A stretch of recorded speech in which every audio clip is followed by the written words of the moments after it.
most successful nation in this race have been the Dutch. There's never been a winner from Luxembourg. Neither a winner from Austria. And the Austrian national champion, alongside the national champion of Luxembourg, are still there at the front.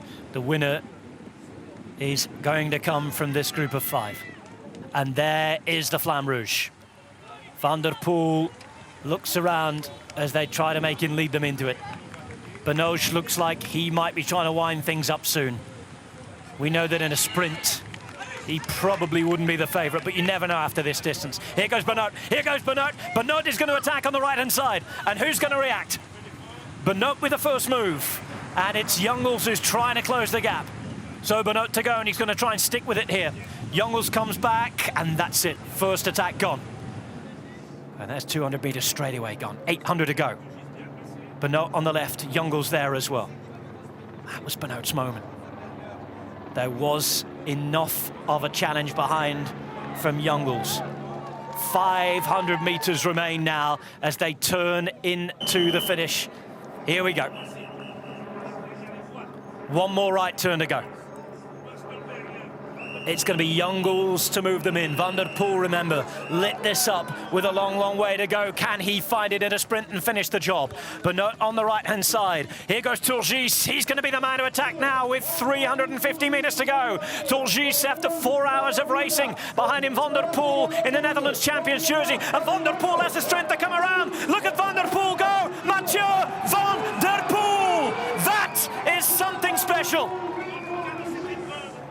Van der Poel has arrived on the big time in the road. Dwars door Vlaanderen belongs to him.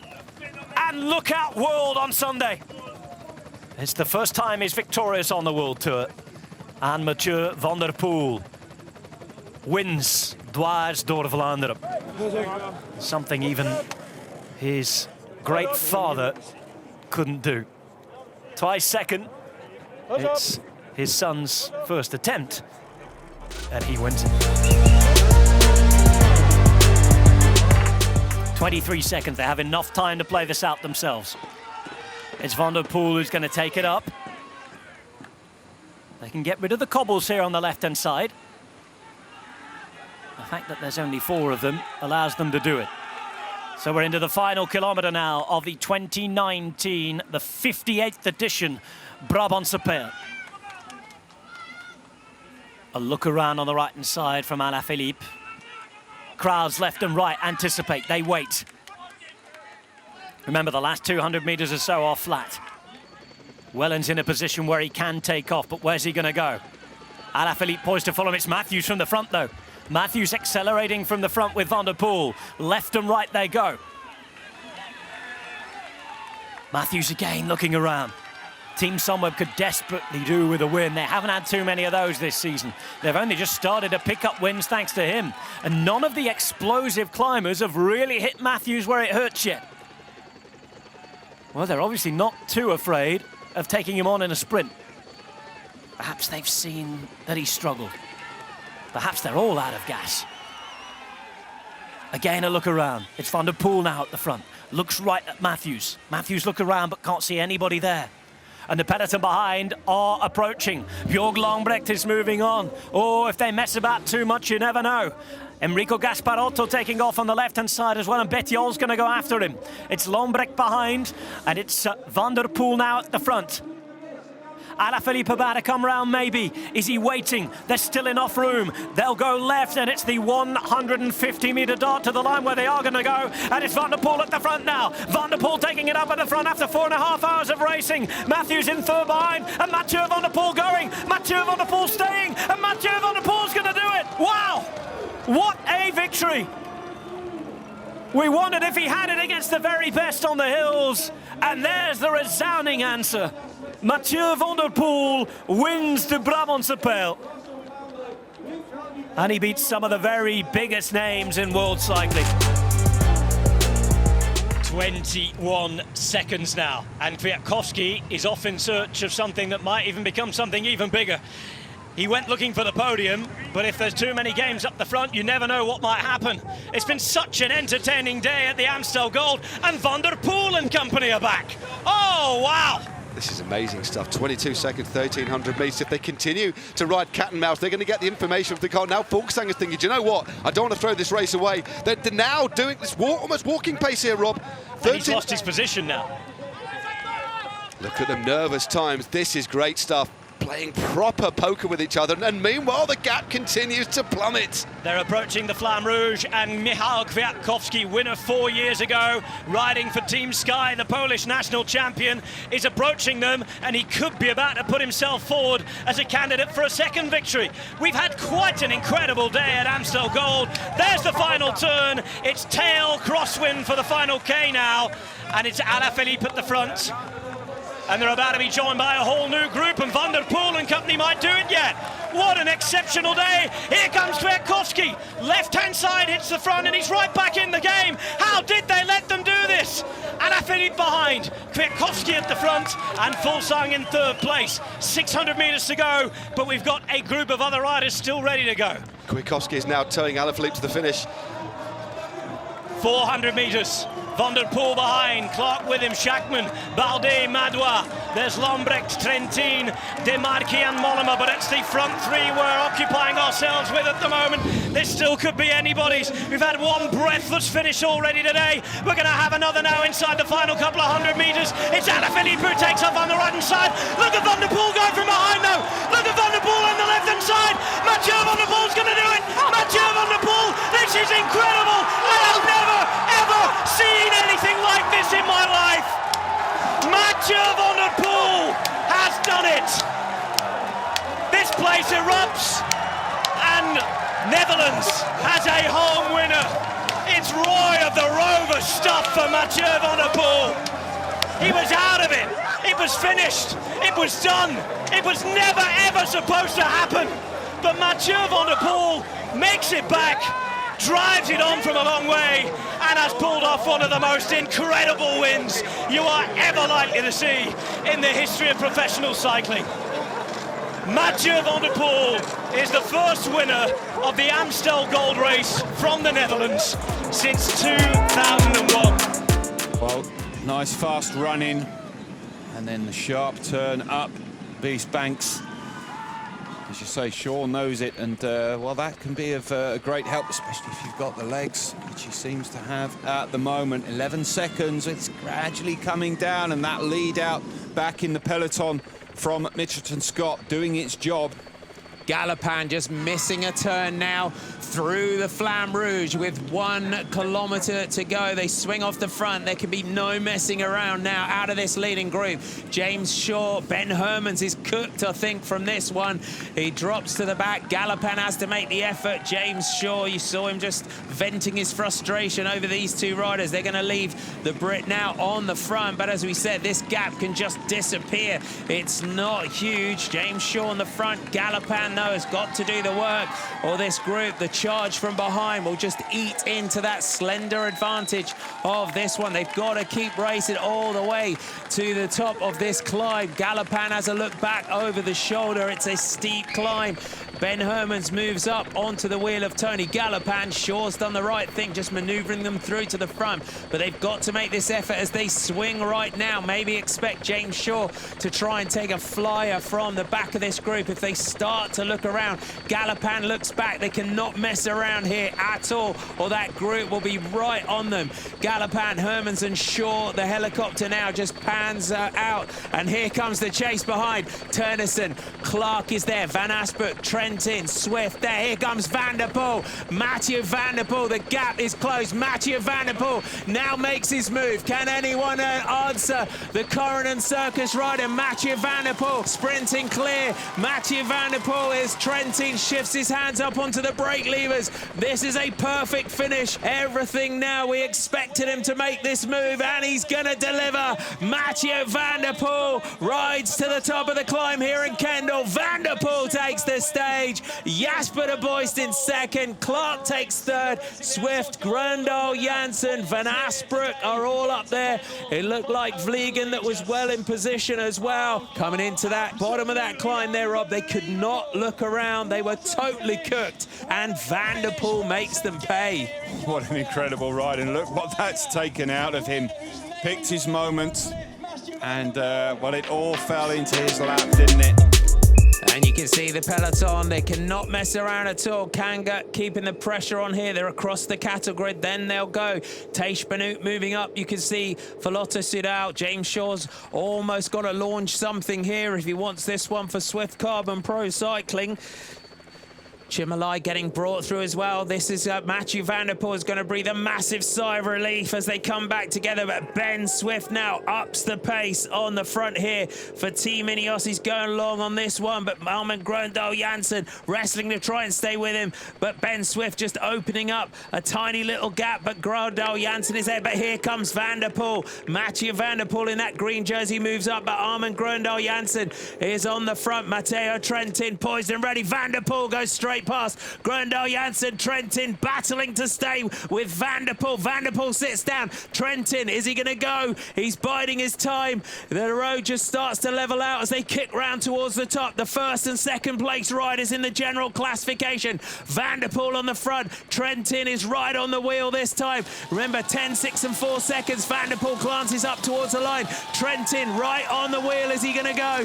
Van der Poel lines it up now. 150 meters to go towards the line. Van der Poel is there. Trentin shakes the head. Van der Poel's going to go clear for another stage victory. Trentin didn't have it. Holds his hand up. Van der Poel takes the stage again. Trentin, what can I do about that? He was there. He did everything that he could. You saw him shake his head as he went in to those final 100 meters. So Van der Poel, another 10 seconds, 6 bonus seconds for Trentin. And you can see again how hard Mathieu van der Poel had to work to take that stage. But what can you say? Mathieu van der Poel gets a big slap on the back there from Trentin. You've got to love the respect there as well, haven't you? He can go deep, can't he? He can go so deep, and you could see there what that meant to him. The fist pumps the air as opposed to the complete opposite in terms of Mathieu Trentin rolling across in second behind. How deep he went, how deep he's got to breathe. But Mathieu Trentin just hands either side of him as if to say, well, I tried, but what can you do against a man like this?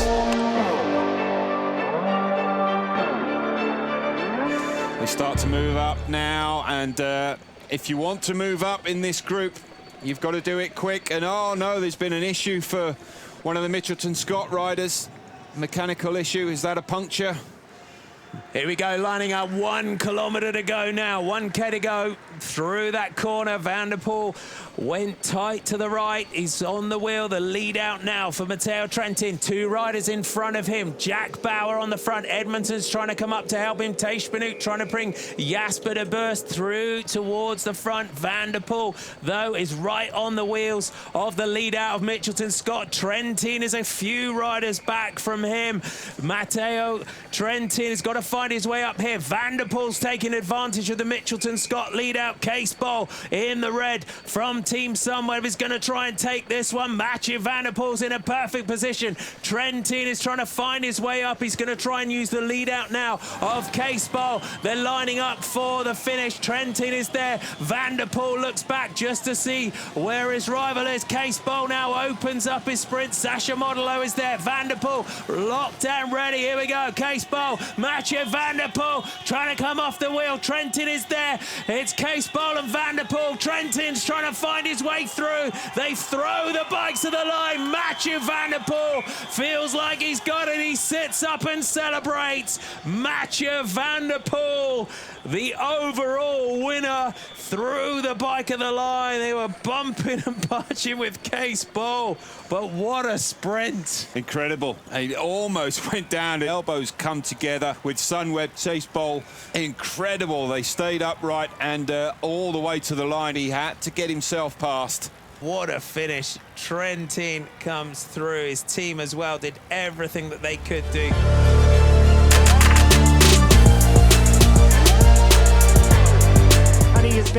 climb. Time and again, he knows it well at this point. What has he got left for the fight? Inside 20 seconds to go. Samitier continues to push, and he's getting it all out on this climb. Guerrero's still there. Fulsang, Holmes, and Thomas are almost on.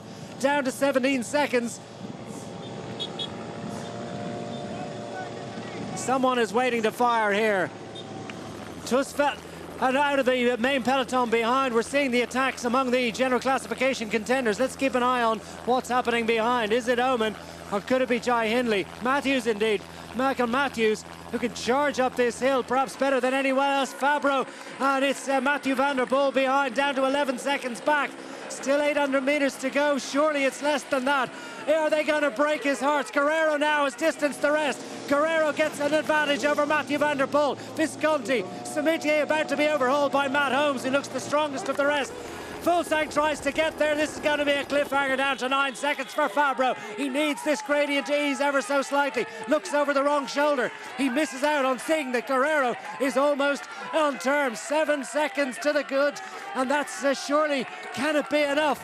600 meters to go. When he makes the left turn, it will be a little bit shallower for Matteo Fabro. They're getting closer. Guerrero now joined by Mathieu van der Poel, who launches. Van der Poel is coming. Guerrero now tries to stay with Mathieu van der Poel and is managing it, but there's a matter of what? Maybe 100 meters between them, surely less. 500 meters, and it's the steepest part of this climb. They tried to believe behind. Mathieu van der Poel is trying to get on terms here, and this is unbelievably close. What a cliffhanger. Matteo Fabro struck out for glory with more than 30 kilometers left, and he's just about hanging on. But here's Mathieu van der Poel, has distanced Guerrero and gets on terms. He's breaking Italian hearts. He's going to take a second successive victory for Alpecin Phoenix and a first win for the Netherlands in this year's race. But what about that from Mathieu van der Poel, who continued to believe all the way to the line? Guerrero overhauls Fabro as well. No one's going to stop him. He makes the left turn within 50 meters of the line. Time to celebrate one of his toughest victories. Mathieu van der Poel has got his arms in the air and has got victory. Guerrero gets up to overhaul Fabro, bangs this bars in frustration as he is bested, and would you believe it, Matthews overhauls the rest to get up for fourth. What a cliffhanger finish, what a fabulous piece of bike racing. Italian hearts broken. Under the Flamme Rouge they go, and now they ease off, and for the first time Mathieu van der Poel starts to play games. He looks across, the pressure is off those pedals for now. They move to the barriers, Van der Poel across to the right-hand side, and for two track sprinters, that's what they've turned into now, track specialists. And Van Aert threatening to go, a glance across just to make sure that they're still safe. They have eased off substantially here. This is what Van der Poel has to do. Oof. Keep that front, keep it, just start swinging from one side to the other side, making Van Aert nervous, not really know what you're going to do, but he's got a plan. He's not going to lose that position. That's not his goal. He's just making Van Aert thinking that that's his goal. But he wants to hold it. Look at that. Well, well, well, how quickly are they finishing behind? And they have virtually ground to a halt on the front, and they're coming like a train behind. This is a huge gamble that Mathieu van der Poel and Wout van Aert are taking, but the gap surely is big enough. And they know it. Van der Poel has time in hand still to play and to toy with Van Aert. 300 meters to go. Too far, thinks Van Aert. Too far. Van der Poel too dangerous. And he waits, and he's taking him over to the barriers and shut that room down. And he looks now. Surely it's between these two with 200 meters to go. Van Aert has to go. Van Aert goes. And here we go. Mathieu van der Poel reacts. They're locked together. Van Aert alongside him. Just about. Van Aert, Van der Poel alongside each other. Van der Poel powering ahead of Van Aert. Van der Poel is going to take it. Is he Van Aert coming with a lunge? Whoa, across the line. I think it was Van der Poel. I think it was Van der Poel. But that was as tight as you could have wished for. There he goes. Oh, Van der Poel wins Ronde van Vlaanderen. Mathieu van der Poel, and the second time of asking, holds off the great Wout van Aert.